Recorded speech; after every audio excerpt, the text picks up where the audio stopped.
Be y'all, and we're live. How the fuck's everybody doing? If you're tired, neighborhood Jesus.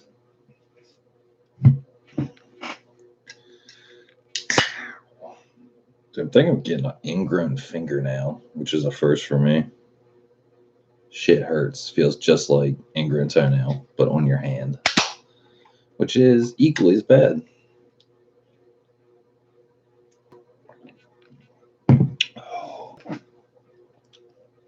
Let's wait for some motherfuckers to get in here. And we got some shit to talk about. I just got done working on the car, putting stuff back together. It's kind of a nightmare. And it shouldn't have been, but it is.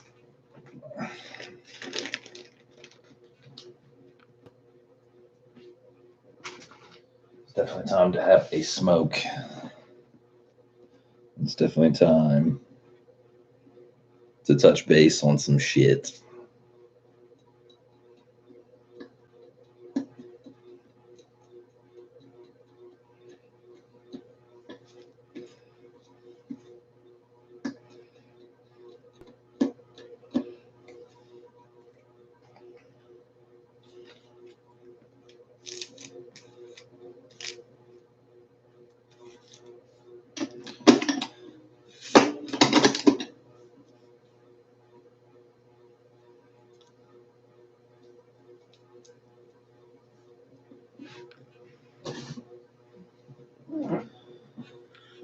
Whew.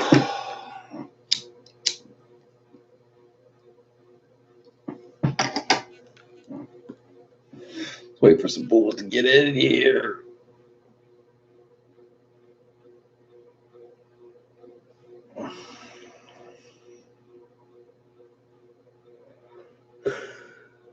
Yeah.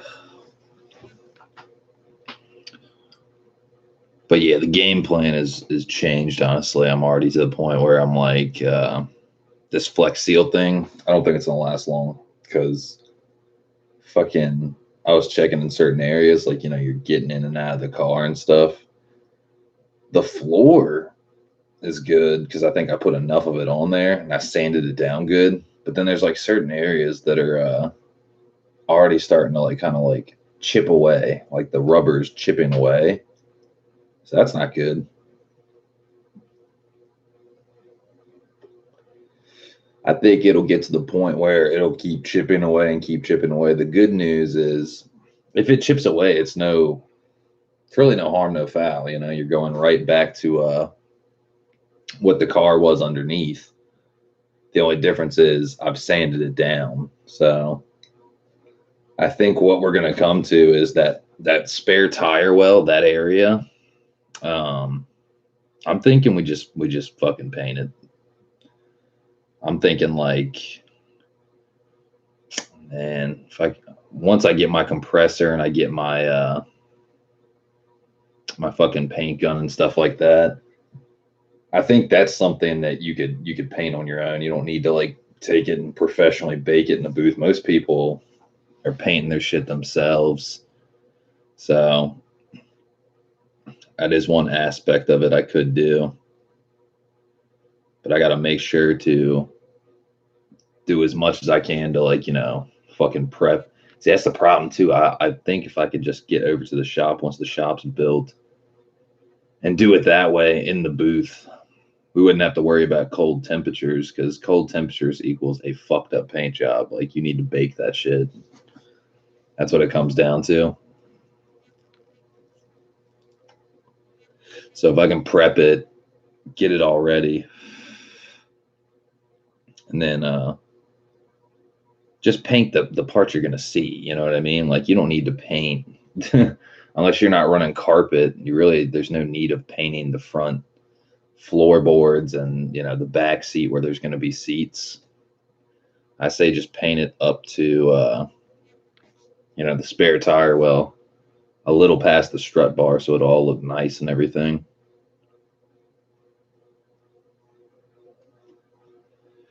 Really wouldn't be that hard to do. I mean, yeah, granted, you're gonna have to move some of the wiring and stuff like that, and a few odds and ends. shit like that. But other than that, it shouldn't be that bad. What's good, AJ? How you doing, man?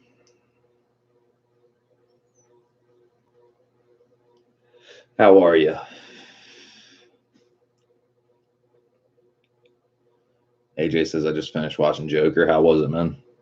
Was it wild style like everybody says, like sensory overload?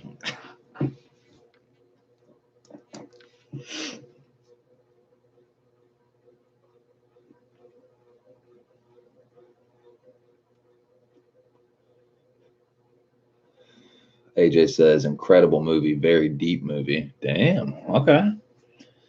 Yeah, I might have to check it out then, man. Might have to give me a bootleg copy. I ain't trying to pay them the movie ticket prices. Dude, the movies are when you're a child of the 80s and tickets used to be like $5 to $7 and now you got to pay what? How much is it now to go to the movies for a ticket? It's like almost $20 or something. And the refreshments, man. That shit is get a drink. It's like $7. Get a thing of popcorn. It's like $7. Shit. AJ says I need to watch it twice. It's really interesting to watch. Fuck yeah.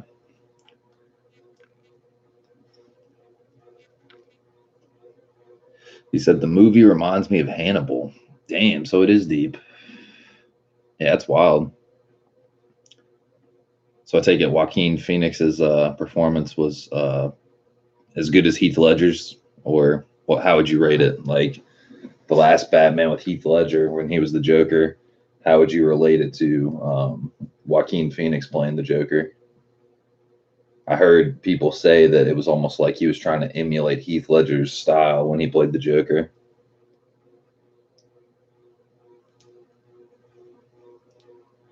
AJ says he's better. Damn. Okay.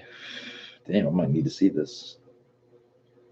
Yeah, because I actually like that last Batman where Heath Ledger played the Joker. That shit was a quality movie. I'll have to say for like newer movies, because newer movies don't have the soul that older movies have. Like a lot of shit nowadays is all just CGI, you know, bajillion cameras, fucking you know, big budget films. Like you watch a movie like Full Metal Jacket or something like that, dude. That's some real fucking film. AJ says Ledger's good too. I like Ledger acting in Joker. Yeah, dude, he fucking put a spin on Joker that was pretty wild. So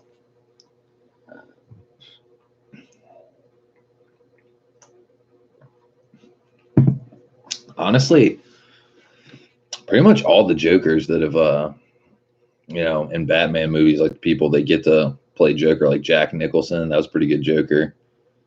But then they keep like just one up in it, you know what I mean? Just making it better and better, which is dope. Quality control.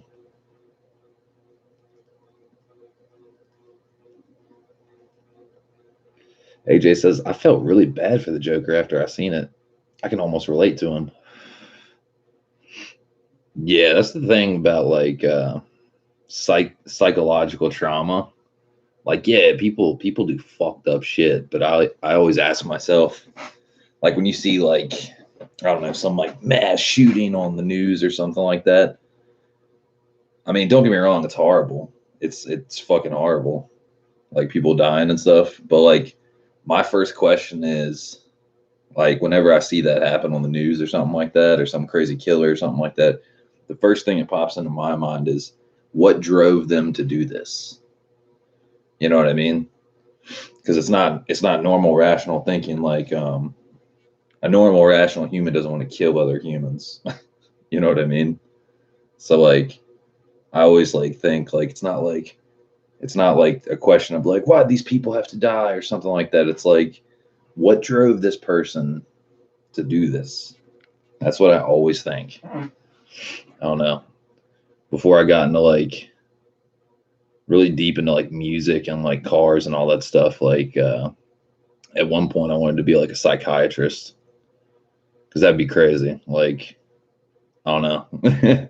It'd be wild style to like help crazy people like understand their brain, you know?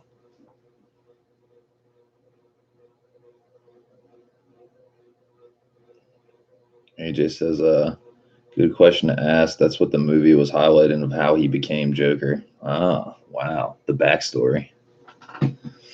That's wild style.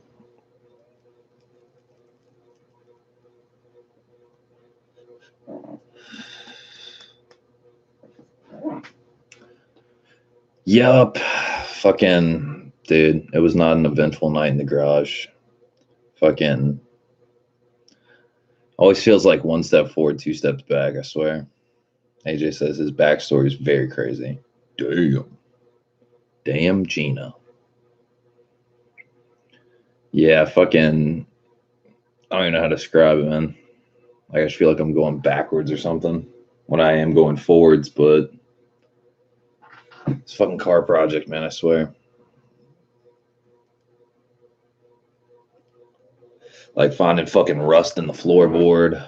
That sucks. Trying this Flex Seal thing, and I don't think it's gonna last very long. I think it's probably gonna it's not very durable, you know? Like if you aren't touching it or like standing on it or moving on it or putting any friction on it, it probably would last like a decent amount of time, but I don't think it's gonna last very long.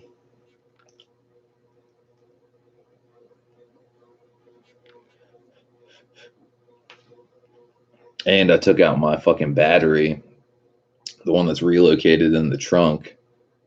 So like I take the battery out of the bracket and then I look and I see these two screws. So then I like start fucking unscrewing them to come to find out that they're like self-tapping screws, but they're not screws, they're fucking bolts. So like when I try to put them back in, you can't tighten them. So not too sure about that one.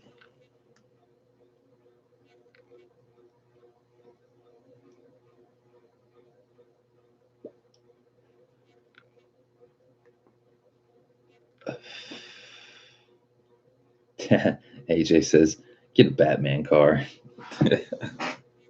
Yeah, where are they selling Batman cars at? Let me get one.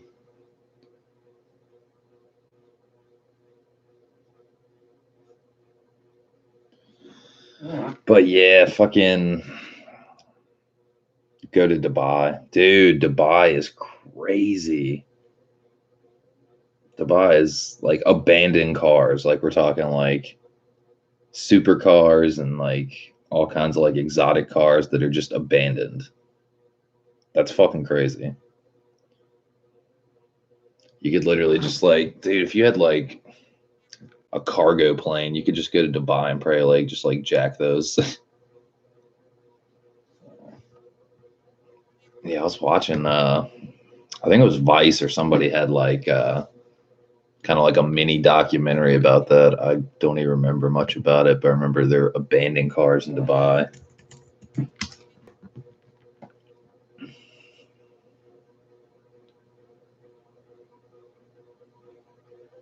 Oh boy, look, somebody killed somebody in Kansas. 4 people dead, 9 injured in a bar fight, a bar shooting. Woo.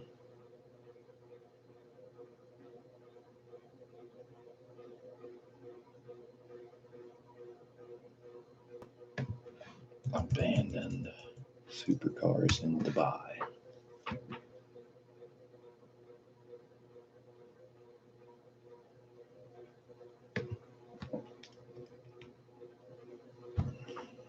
Yo, what the fuck? I have ad blocker on. Why do I have ads?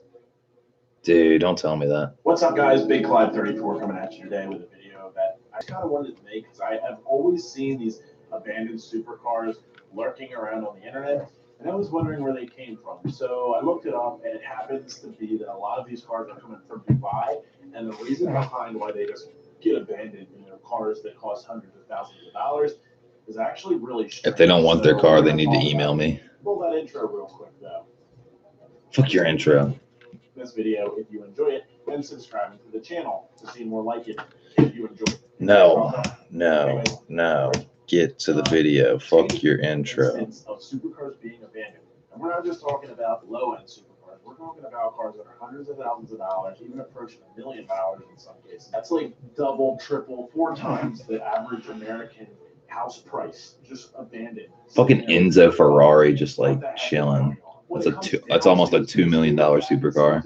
Laws are pretty insane by American standards. If you're here and you don't pay for your car loan, what happens? You might get an embarrassing tow truck out front of your house towing your car away. It's kind of bad, but compared to Dubai, it's nowhere near as bad. Even when you consider that your credit's going to get dinged up. In Dubai, if you don't pay for your car loan, you go to jail. I'm not kidding. They have this thing called Sharia law that dictates if you fall behind on your car loan enough, it's not a civil offense, it's a criminal offense. I'm going to read you a quote from a site called Viral Nova that reported, if you fall behind on your car payment, bounce a check, or stop paying for your credit card, or default on a mortgage, you go to prison.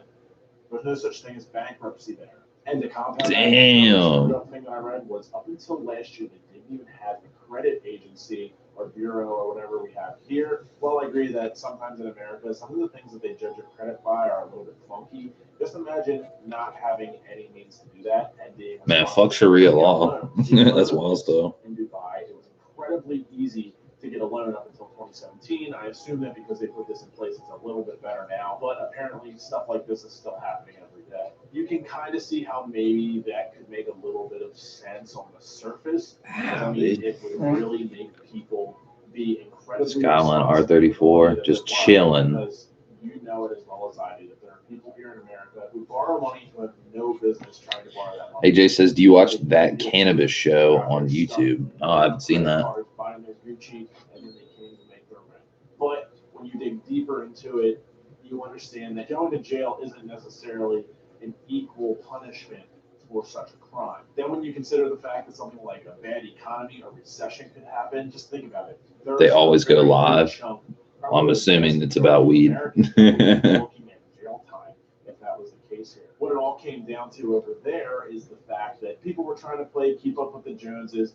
Like I said, it's a pretty wealthy area. So if you have a buddy who's very wealthy and you have access to this loan, a lot of people are like, yeah, I'll take it. And, I want to look just like him. But then it turns out that they can't pay the loan. So what do? They roll up to the airport, they leave the car there, get on a plane, and never come back. Now, this is the part that maybe if you're traveling to Dubai and have a good amount of money, this could come into your favor. I read actually 2 different things in 2 different places. One said that if a car sits there 15 days beyond when it's deemed to be abandoned, it will go to impound and then go to auction. Another place that I read was if after 15 days it goes to impound, and then 60 days later it goes to auction. But either way, from what I understand, these cars are then sold for pennies on the dollar. I mean, if you're buying a supercar at auction, you're definitely not going to pay full price anyway, because it's always kind of a risk. But this could be an amazing come up for somebody who has the cash ready to roll and is ready to buy a supercar. Or maybe if you want a supercar that's a little bit higher than what you would normally be able to afford, you can maybe afford it. What the fuck? Because somebody just left it behind. There's not necessarily anything wrong with it, but they left it behind because they couldn't afford it. This is believed to happen with about 3,000 or so cars every year. Guys, that's a touch over 8 cars every day. Just think about how insane that is, that 8 people a day are leaving behind their cars just because. AJ says you're still doing music. Yeah, I've been kind of slow on it, man. Honestly, like, I don't know. I mean, I've been playing, like, trying to play guitar or drums, like, every day, but recording and, like, grinding on it and, like, editing and hatching ideas, not so much. Fucking, I'm just like, this car has been consuming me. Past week, this car has consumed the fuck out of me. Make sure you pay your loans, don't bounce any checks, and make sure that your credit cards are up to date. Otherwise, you could end up next to someone. AJ says, I'm kind of slow on my project. Just been focusing on my health, taking my time. That's what's up, man. What do you mean focus on your health? Just like exercising and stuff, or what? That Cannabis Show. Dude, they're live right now. What the fuck? You weren't lying.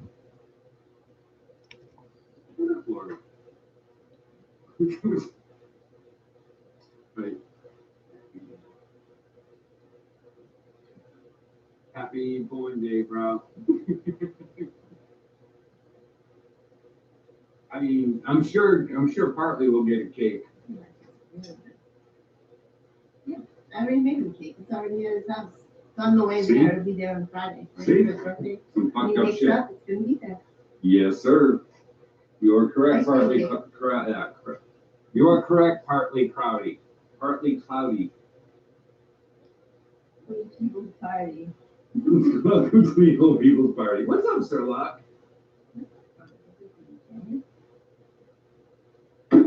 Does weed get people laid? I don't know. Does Depends on the weed person. get people laid? I would say yes. Depends on the woman. Maybe not nowadays. Dude, there's literally like yeah, this channel's kind of boring. Watching people smoke weed. Like if they're like talking about like some like new technology with weed or something, I'd probably watch it. But just like two people getting stoned. I could just like think about that. Be like, oh, I remember when I used to get stoned.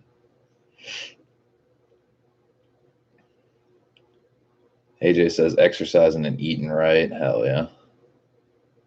AJ says, LOL, yeah, they're laid back. I don't smoke. Fucking, it's not nothing wrong with them being laid back.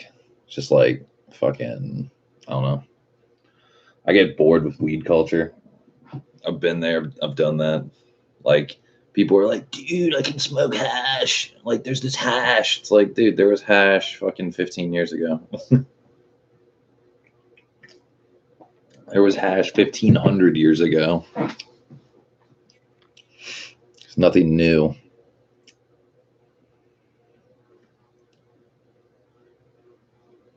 AJ says weed talks get boring. They're not the pissed off stoner. They're the laid back stoners.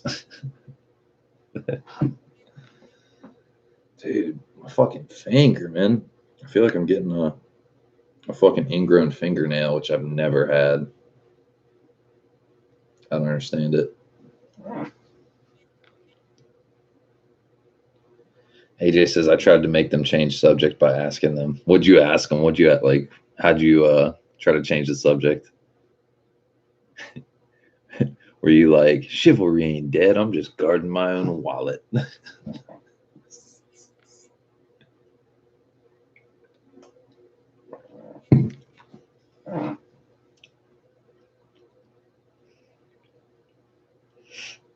But yeah, fucking I told them what motivates them to get married. Interesting. Then were they like, well, we're perfect, man. We both smoke weed. We're a match made in heaven. We both love collecting keef.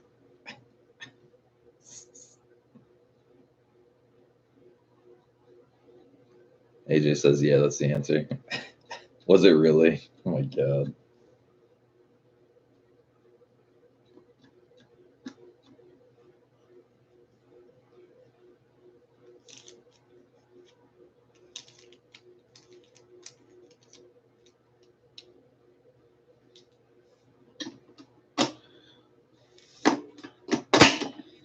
AJ says, I'm gonna ask him what he would do if he was divorced.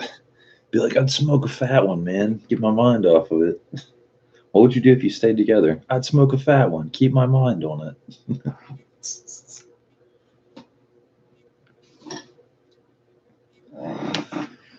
Fuck, man. Ugh. Yeah, the new game plan now, though.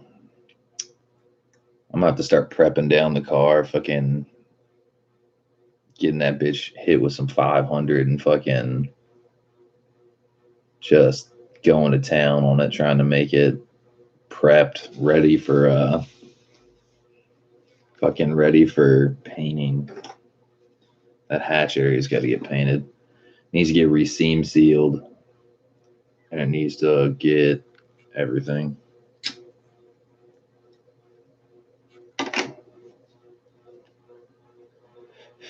AJ says, I wonder if Pimp My Ride is still a thing. Dude, do you know about Pimp My Ride? Like the true story of Pimp My Ride? Oh my god. You're in for a treat.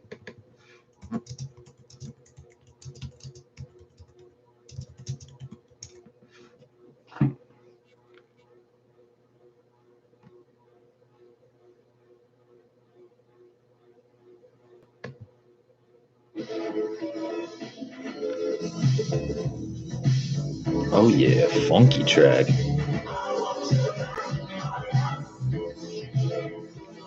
Get it, get it, get it.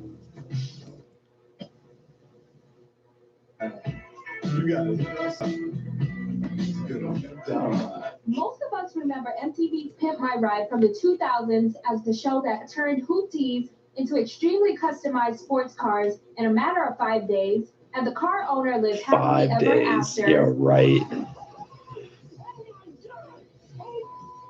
Or at least that's what us viewers thought.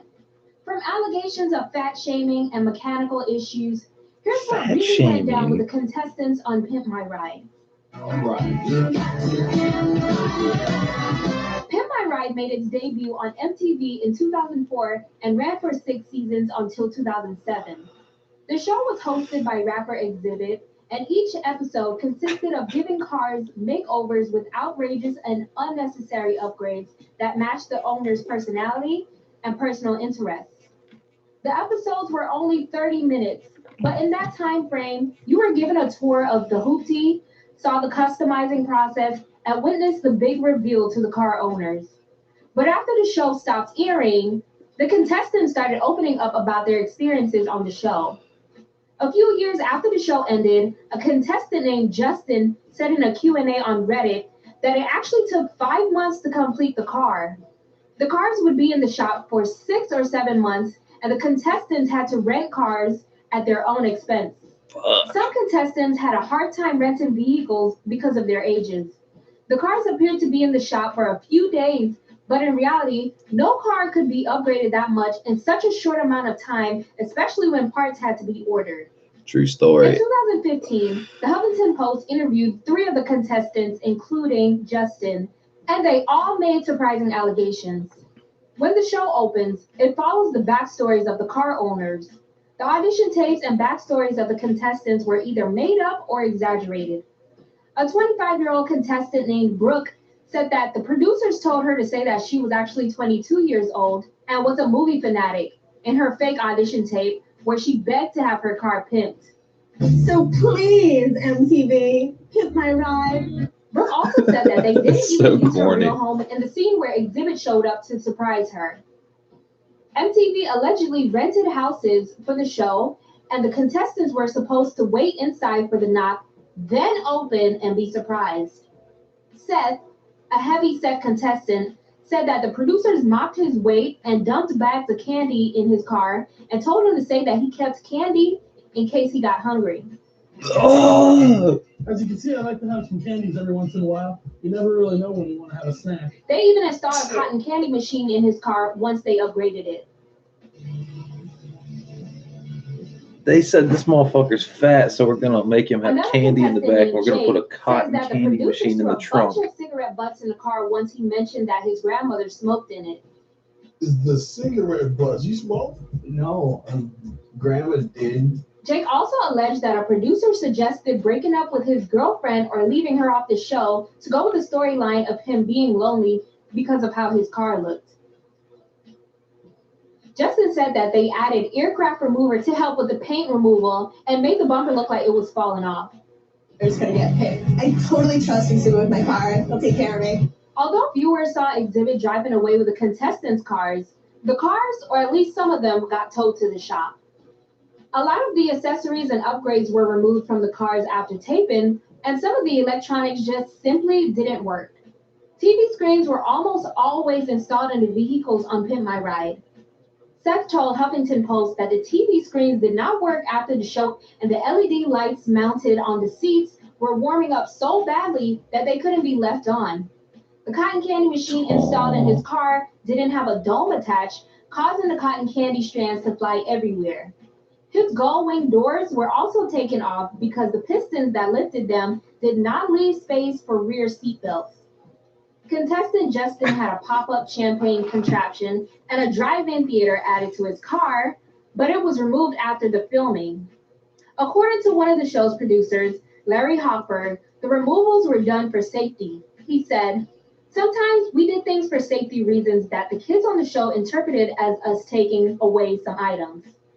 He gave an example where 24-inch spinner rims on a 1977 Cutlass would look amazing for television, but out of abundance of caution, they'd end up switching up the spinners to 20s for daily driving.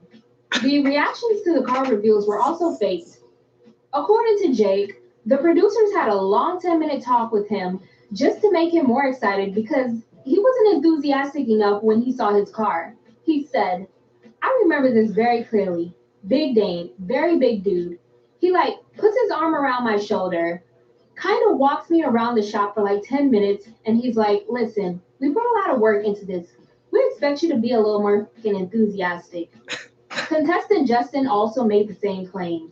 Even though those cars had a bunch of additions and upgrades, important parts of the cars weren't included in those additions.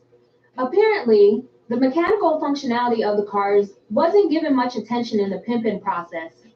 Seth says that he had to buy an engine a month later.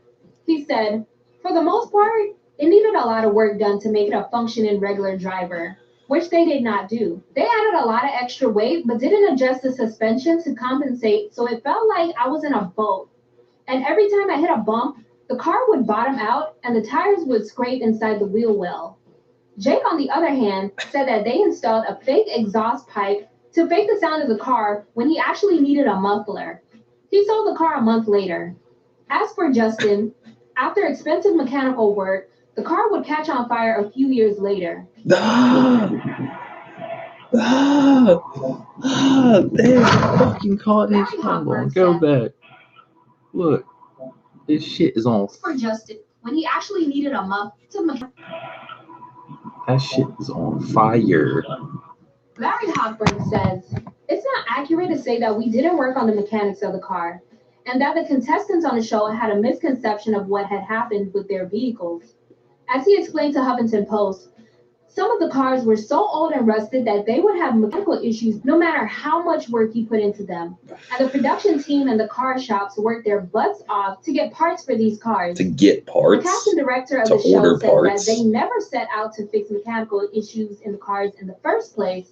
But I'd like to note that most of the contestants interviewed by Huffington Post did say that they enjoyed their experiences on the show and missed their cars once they got rid of them.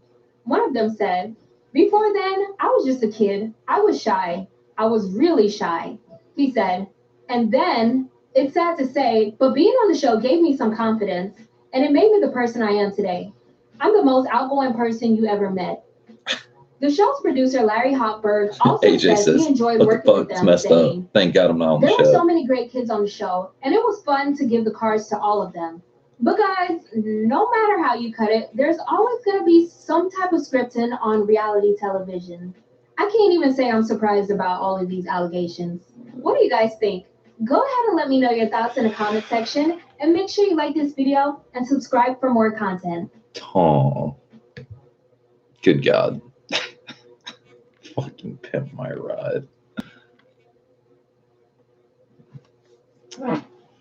AJ says, I used to like Exhibit music, not anymore. I never was a huge Exhibit fan. Only songs I ever liked was when he was like collaborating with like Dr. Dre or Snoop Dogg or something like that. You know what I mean? That's about it. I never bought any Exhibit albums.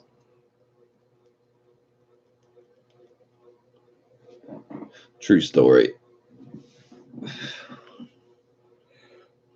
I do.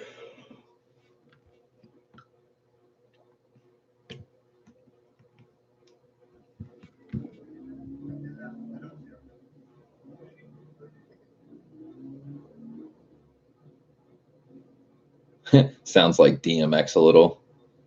Kinda. DMX is like pretty unique rapper.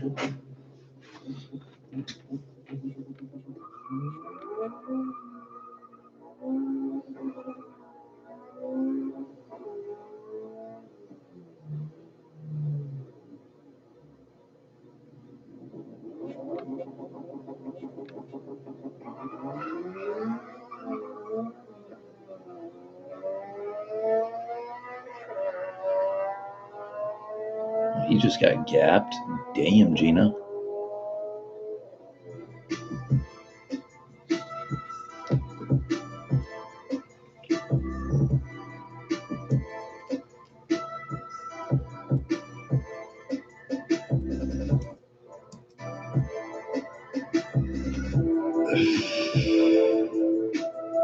Man, this shit is ugly.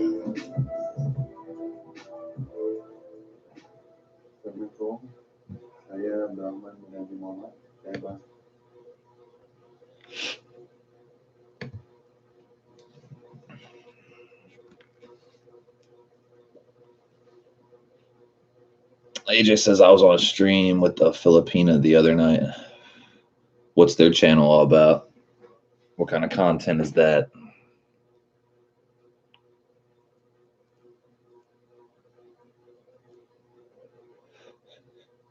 Filipino people are pretty badass, honestly. I used to have a best friend in middle school who was Filipino. AJ says she kept asking me why I'm single. They make hiking channel. That's...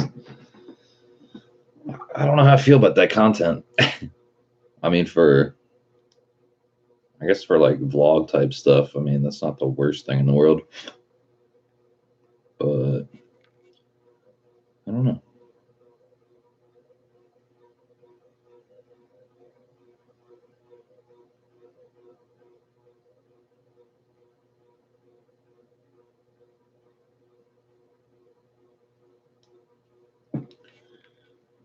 AJ says their content is boring but are easy to talk to. Interesting. They're like Americans. Yeah. Dude, I swear, man, like every culture in the world is like getting to the way where they're like pretty much fucking American. You know what I mean? Like Asia, Africa, Europe, doesn't matter. Like, well, maybe not Europe. Europe's probably not nearly as bad as like a lot of like, I don't even know how to describe it. Like third world countries, Asia, like other places, like everybody's like, I don't know, man. It's like everybody's chasing the American dream or something like that, you know? Like they have their own culture, don't get me wrong, but it's like they want to be American, which is odd. AJ says they want to get the green card. Oh, not now, dude. I don't even know how to describe. Well, like, I'm sure like a bunch of people want to live in America, but I'm saying like, if they can't move to America, then it's like they almost like want to emulate the American like culture. Just like, you know, fucking like culture, like fucking music, fucking clothes, fucking all that shit. Like, it's weird. Yeah, to get opportunities. Yeah, I feel ya. Man, we're pretty good with opportunities in America.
Let's see.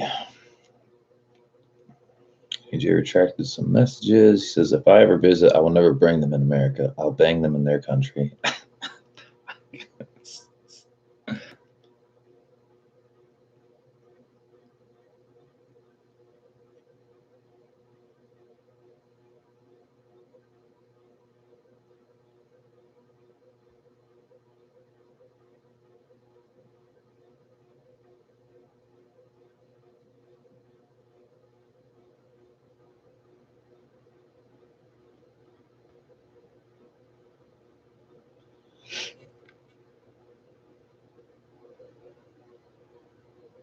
AJ says they don't have to know who Cardi B is. That's great.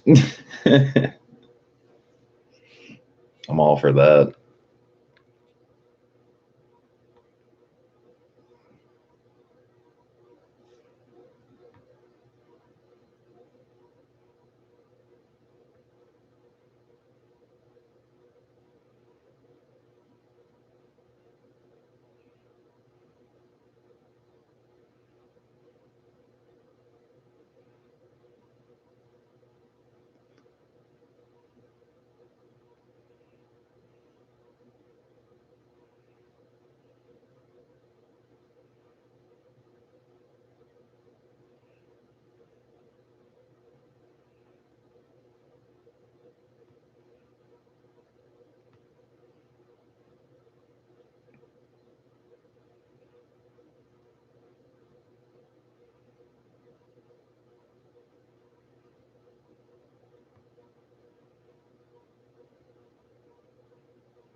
Damn, man.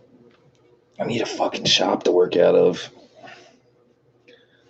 Need a goddamn hoist. I need a bunch of shit. It's getting to the point now where I just want to, man, I want to fucking just strip everything out of the car and just have it painted fucking, just all at once, man. That shit's crazy. It's a lot of fucking work. Like if I want to get the engine bay painted, gotta fucking take the engine out. I gotta fucking take the fenders off, take the fucking everything out. And then at the same time, want to paint the interior. That shit is going to be a lot of fucking work.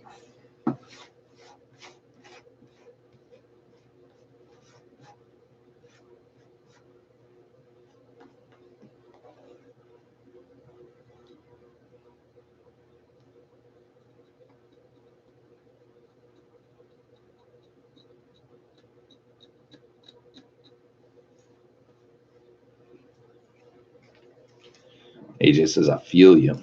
Yeah. Well, it's just at the point now where like the car's up and driving. See, like I wish we had done all this before we started getting the fucking shit up and running, you know? It's like I don't know how to describe it. It's the temptation of like taking it all apart and all that shit and doing all that.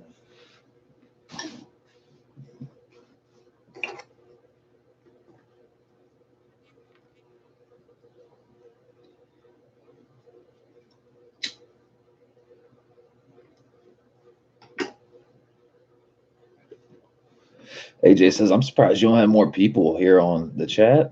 Dude, I swear, man, fucking past couple nights, dude. I don't think did you get a notification? Cause like I swear, man, past two streams, past two nights have been like duds. Like less than 5 people all fucking day. And then the streams before that, like past 3 nights, like we would get like 10 to 15 people in here.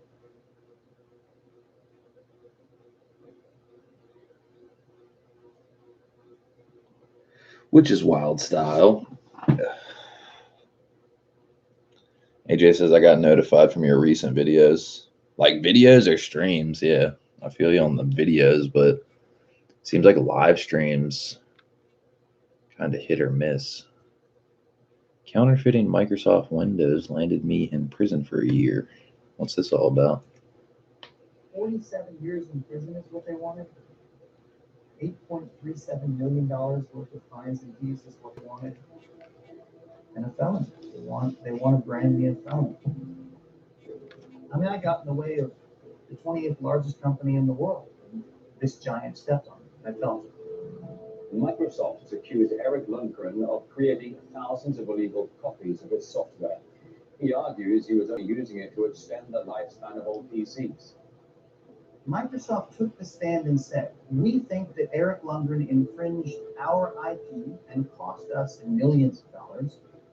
What we're doing today, our blind consumerism, is not sustainable. We need to stop. We need to really understand how things are built and understand how we're supposed to fix them. I hope that people ask me, why did you go to prison? Why are you a felon? Because I'd love to tell them.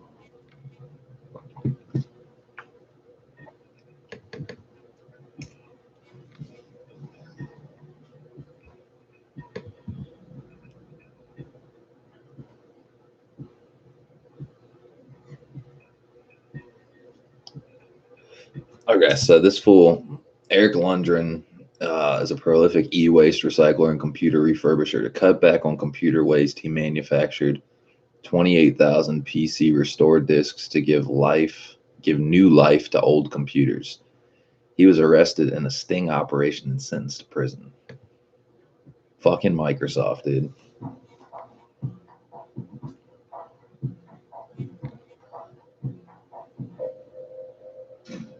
Hey, bro.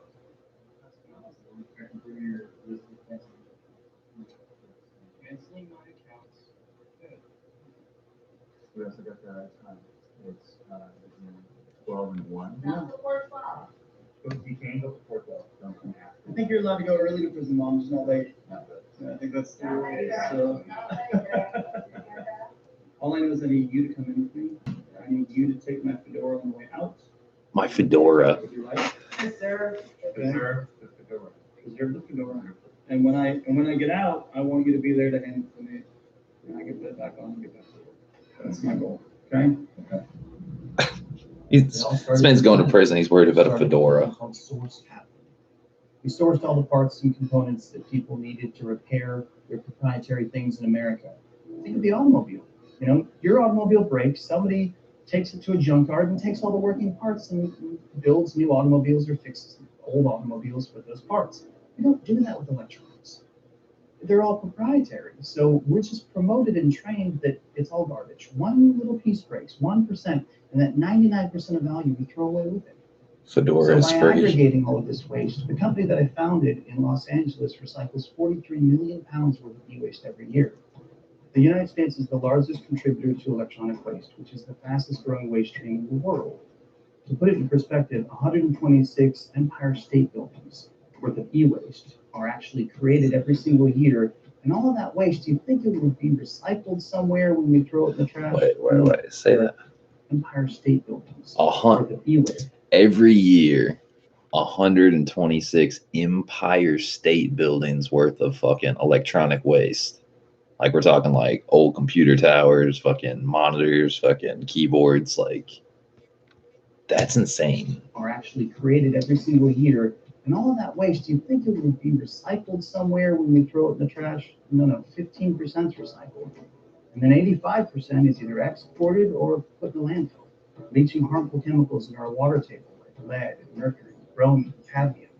These harmful chemicals are affecting us in a negative way. That's wild stuff. Now, the majority that gets exported goes to third world countries. They're burning this waste just to try to burning plastic and metal. And when you burn waste, there's all of these harmful, cancerous carcinogens that are released into the air. Look at these kids. This is so unhealthy. And you're sitting over it, burning it, and when you ingest these harmful carcinogens, I personally, when visiting, developed a lung infection. It was very harmful, and I was there for a short period of time. Imagine the kids that work there day in and day out. That's the reason why I do what I do, because I can put a face and suffering behind these wasteful practices that we have. The biggest problem that we face in making this difference is when we get in the way of the corporate agenda. When I save something, that's taking away from their market share. I mean, I got in the way of the 28th largest company in the world, and this giant stepped on it. I felt it. When you really boil it down, I'm going to prison for giving you the free repair tool to fix what you legally own. People get confused about what a Dell Restore CD is, okay? This is something that you can download for free from the internet, burn to a CD, and it comes with your computer. It only has one That's ability. crazy. You put it in your computer and it can reset your computer back to factory settings. It basically, if you have bloatware and viruses, if you have missing DLL files, it doesn't matter. Whatever your problem is with your computer, this is going to reset it back to when you first bought it. The problem is, where's your Dell Restore CD? Most people buy the computer, take the CDs, put them in a drawer, lose them, and when they need them, they don't have them. I wanted to make sure that everybody that got a secondhand computer had a CD with it. Stop, Bill. Thank you. I had one unit, and I walked into a computer shop in Watchung Bay, and they were willing to just duplicate them right there, mirror image copy, nothing changed. And I said, okay, good. It was as easy as ordering a pizza. It's literally as deep as you can possibly imagine of just Restore CDs.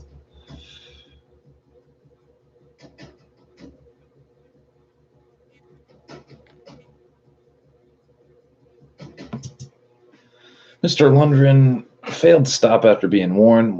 He was even warned by a custom seizure notice that his conduct was illegal, and given the opportunity to stop before he was prosecuted. So that was just like them barking, like, "Hey, we don't like what you're doing. You better fucking stop, or we're gonna prosecute you." That's fucking wild stuff.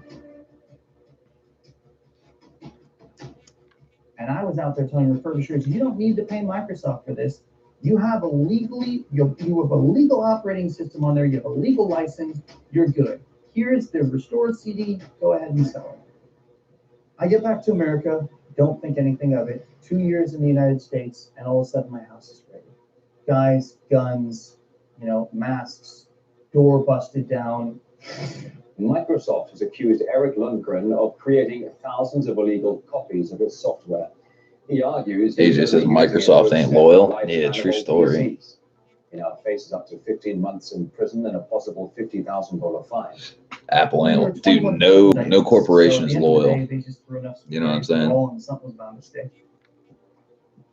Like, I hate to think like the fucking death grip they have over all of us. Like, if you're doing something they don't like, I mean, dude, they're probably like, there's probably some data center right now that's like sucking up this stream, listening to everything we're saying. Who knows?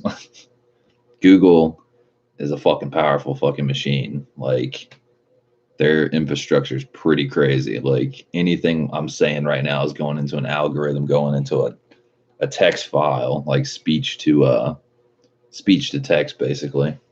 It's fucking wild style. Eric says, "Are they now?" What's up, Eric? And yes.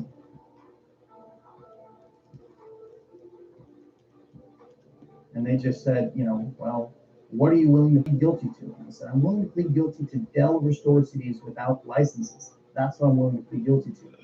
And after 5 years of arguing with our government, they said, okay, sure, plead guilty to that. And I said, thank God, this makes perfect sense now. The judge is going to understand that this is freeware, and we're good. Then Microsoft came into the courtroom and convinced the judge that a Dell Restore CD that's free, the thing that you get, literally call Dell, they'll ship you one for free, functions the same and is valued the same as a Microsoft operating system with a license. The judge said that I infringed Microsoft by $700,000 because that's what they sold a licensed operating system for. There's one thing that I should have done differently. It would have saved me years of my life, not just the year in prison or the 3 years of probation or the 5 years of torment before that. The one thing that would have saved me is if I would have typed the word Dell and Microsoft in a different font. At the end of the day, that was my infringement right there. It's the fact that I used their logo. That's fucked. They're using dictation to detect what we say. Thanks for being the first one in jail. It's a record. It's first and last. It's a record. Need it. Need this. Need this. That's the family reunion. Took my family on a treat trip, because I thought all this stuff might happen. So brought them all to California. Sorry if I'm all red-eyed. I was outside talking with my grandfather, and he's really old. And I believe that I won't get a chance to see him again. So I'm just I'll see him in 15 months. Damn, that's wild style. Swimming in prison. Swimming in prison. However, we still need clothes to wear, especially when we go see Microsoft tomorrow. So I'll bring the dry cleaning.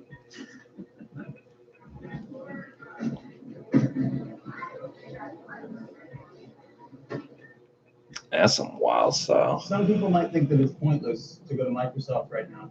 Some people might think that it's just a waste of time, that they don't care, and that by taking this to them, they're just going to tell you to go away. But at the end of the day, I think it's a good idea to try. I mean, if you don't try, you already failed.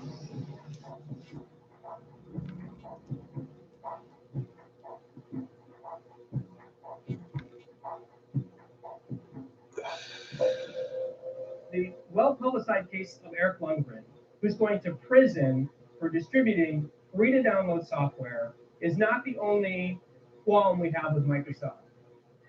We at USPIRG have been working with Eric Lundgren because we're really concerned about what his case means for the way that companies have really gone out of their way to make it difficult to fix our stuff. We need to empower everybody to fix things, because even though e-waste is a small part of our waste stream by volume, it's 70% of the toxic waste going into landfills right now. I have 11,464 letters. That's fucked. Eric, fucking, it's ironic that my ingrown toenails are all fixed. They're good to go. Now I'm getting an ingrown fingernail. It fucking hurts. So fucked.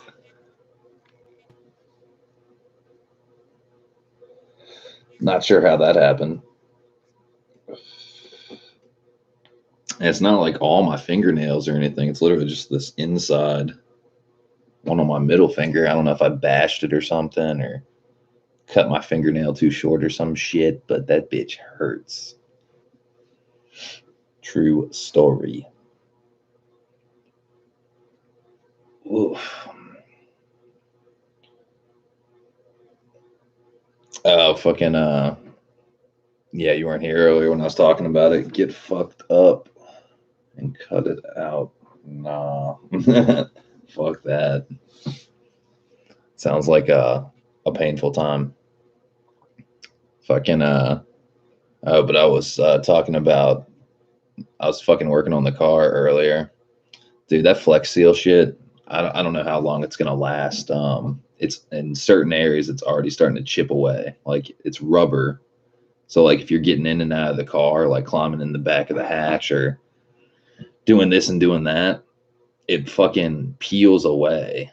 Like if you hit it hard enough or like bump up against it hard enough, like it'll flake away.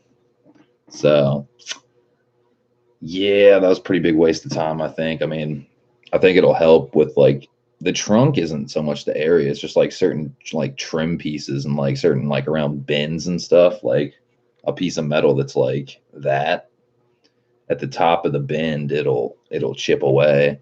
But I mean, I wouldn't say it was a waste of time necessarily, but I think in the long run it's not going to last very long, which is a bitch. So I think what I'm going to do is I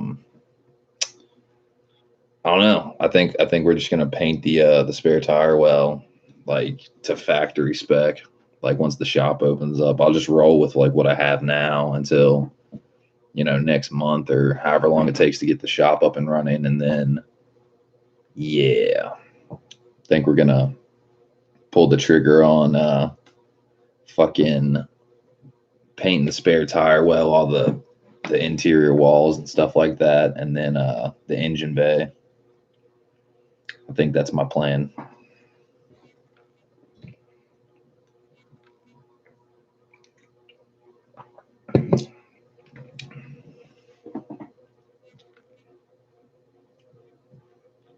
Eric says, aw, damn. Well, shit, that sounds good. Yeah, I mean, I wanted to do that anyway. That's the way it should be done. And basically, in a nutshell, like, I need to repair the rust. So, like, the Flex Seal's got to come up anyway.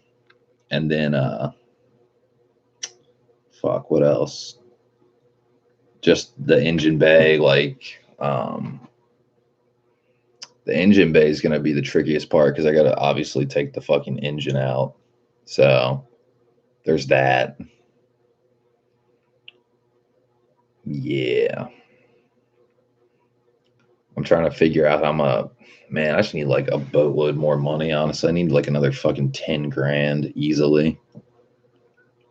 It's going to be a lot of money. Because like, I'm thinking, see, I got to like do all this like, preparing in my mind, all this like preparation fucking gymnastics, figuring out when and the order of things. So I'm thinking while the engine's out and like the shit's getting painted, that would also be a good time to take the exhaust off and the B pipe off and get my titanium B pipe made from my welder buddy, because he could do that. And then fucking get him to fix the veil side flange where it's cracked. That would be good. And then fuck, what else? Yeah, that's about it, honestly. Because like winter's coming. That's the crazy thing. Fucking winter's coming. So like winter's not really prime time for the car, you know what I'm saying? It's really not. So it'd be a good time to dismantle it and just like get on the grind. I mean, you can still drive the car in the winter, don't get me wrong, but it just doesn't it doesn't drive like with fucking R888Rs. That shit is fucking nightmare.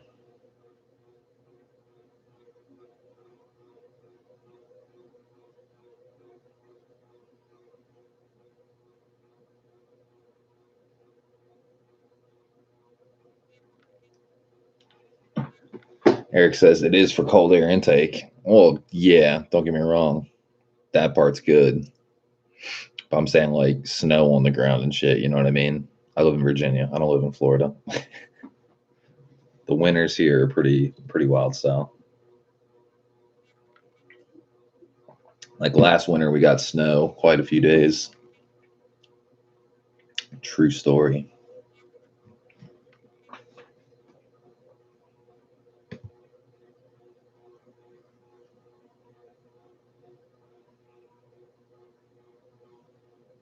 Eric's laughing. Yeah, you Florida fucking 70-degree winter motherfucker.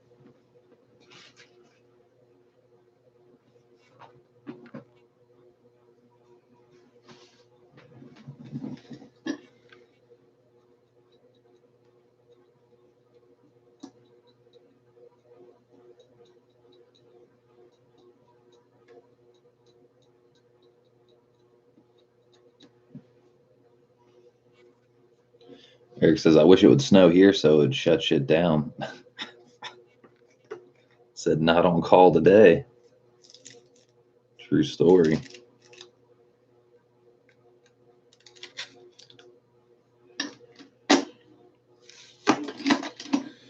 Yeah, tomorrow's fucking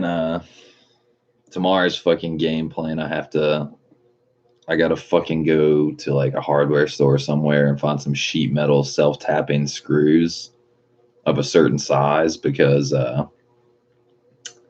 fucking when my tech put in my battery in the back and relocated it, so like you would think you would drill holes and put bolts and nuts, right? And he did on one side, because when I went to go unbolt it underneath the car, I saw one bolt and I was like, well, where the fuck's the other bolt? Couldn't see it. So then I realized, oh, it's inside the frame rail. Like you got a square, like imagine like here's one bolt here, but then the frame rail's here, so the other bolt goes through inside the frame rail. So like there is no nut, because you can't reach it. You know what I mean? So fucking, he used a self-tapping sheet metal screw or something. And literally, in a nutshell, the motherfucker, when I took it out, it's self-tapping. So like when I took it out, when I tried to put it back in, it had no drag on it. It was literally just loose as fuck and you couldn't tighten it. So yeah, that's a bitch. So I got to figure out a new game plan for securing the battery tie down in the back. I mean, it's not super loose right now. I tightened up the one bolt, but it can still kind of like pivot if you really try to pivot it, you know?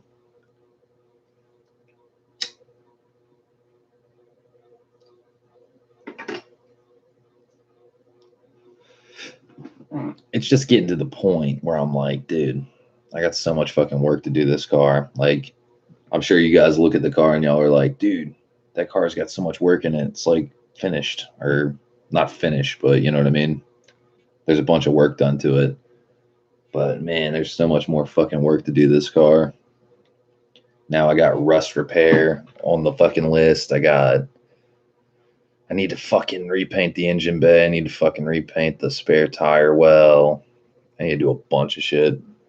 It's overwhelming, especially when you're low on money.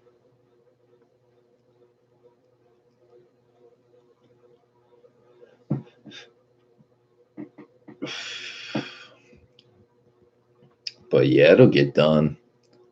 I mean, it's crazy to think it's like they say the shop's going to be done at the end of this month. I call bullshit on that. I mean, it's getting there, but I'd say it's going to be like more like early December.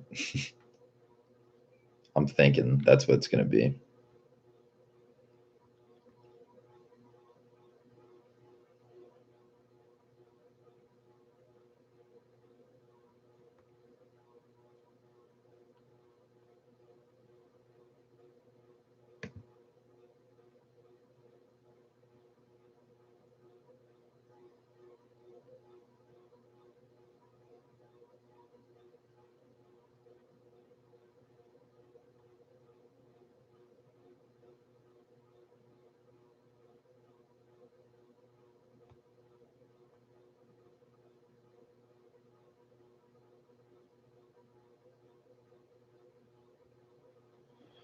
Whoa.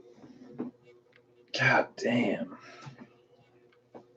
Well, seeing as this stream is kind of a dud, we've got like 3 people in here. Probably about to close up shop, eat some dinner, go to sleep, hit the hardware store in the morning, fucking try to get battery tray tied back down like it was, and then probably start putting the car back together for now, and then drive around, have some fun. And then from there, I think the only thing I'm not going to be putting back in right away is the fucking headliner, because I want to redo that. So I don't know. I might not even put all the interior back in. Yeah, I might just like throw one of my driver seats in just to like be able to drive the car, have some fun, see how light the car feels with like no interior in it, because that's always fun.